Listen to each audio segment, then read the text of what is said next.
Hello. കാത്തിരുന്ന് എനിക്കും കിട്ടിയിട്ട് ഒരു ബൾക്ക് ഓർഡർ.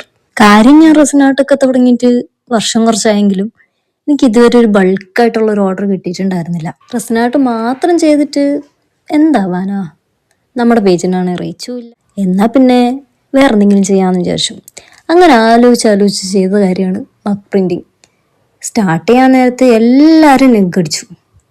എല്ലാവരും പറഞ്ഞ ഒരേ ഒരു കാര്യം, അതൊക്കെ ഔട്ട്ഡേറ്റഡ് ആയില്ലേ, ഇനി മകൾക്ക് ആരെങ്കിലും പ്രിന്റ് അടിക്കോ, ഫുള്ള് പിച്ച്.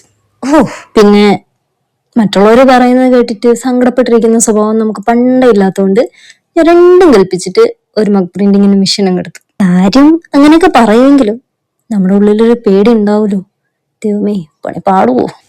എന്തേലും ആവട്ടെ, വരുന്നിടത്ത് വെച്ച് കാണാം, അത്രേ ഉള്ളൂ. പിന്നെ എല്ലാവരും നെഗറ്റീവ് പറയില്ലല്ലോ, നമ്മുടെ കൂടെ നിൽക്കാൻ കുറച്ച് പേരുണ്ടല്ലോ, ആ സപ്പോർട്ട് മാത്രം മതി നമുക്ക് മുന്നോട്ട് പോകാൻ വേണ്ടിയിട്ട്. ഫസ്റ്റ് ഒക്കെ ഓർഡർ വളരെ കുറവായിരുന്നു കേട്ടോ.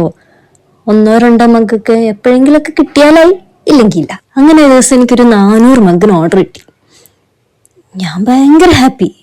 ഇതെന്താ ചെയ്യണ്ടേ, എവിടെയാ സ്റ്റാർട്ട് ചെയ്യണ്ടേ, എൻ്റെ അടുത്ത് സ്റ്റോക്ക് കുറവാണ്, ഭയങ്കര കൺഫ്യൂഷനും സ്റ്റാർട്ടിങ് ട്രബിളും, ഇത് എത്ര ടൈമിൽ എനിക്ക് കൊടുക്കാൻ പറ്റും, ഫുൾ ഓഫ് ടെൻഷൻ. ആ 400 മഗ്ഗ് പ്രിന്റ് ചെയ്ത് പാക്ക് ചെയ്ത് ഡെലിവറി ചെയ്തപ്പോൾ കിട്ടിയ സാറ്റിസ്ഫാക്ഷൻ ഉണ്ടല്ലോ, പറഞ്ഞറിയിക്കാൻ പറ്റില്ല. ആ വർക്ക് എനിക്ക് പ്രോഫിറ്റ് ആണോ ലോസ് ആണോ തരിക, ഇതൊന്നും ഞാൻ ചിന്തിച്ചില്ല.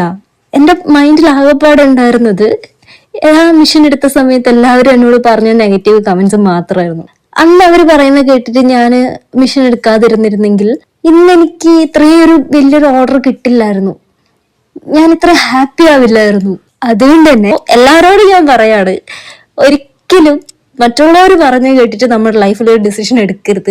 നമ്മുടെ മനസ്സ് പറയുന്നതാണ് നമ്മൾ കേൾക്കേണ്ടത്. മറ്റുള്ളവർ എന്ത് പറയും, എന്ത് ചിന്തിക്കും എന്നുള്ളതൊന്നുമല്ല. അങ്ങനെ ചെയ്തിട്ടുണ്ടെങ്കിൽ, ഞാനന്ന് അങ്ങനെ ചെയ്തായിരുന്നെങ്കിൽ എനിക്ക് ഇത്രയും വലിയൊരു ഓർഡർ കിട്ടില്ലായിരുന്നു, എനിക്ക് ഇത്ര ഹാപ്പിനെസ് കിട്ടില്ലായിരുന്നു. ഞാനിപ്പോ ഭയങ്കര ഹാപ്പിയാണ്. നിങ്ങൾ അതുപോലെ എപ്പോഴും ഹാപ്പി ആയിട്ടിരിക്കും. Have a nice day. By.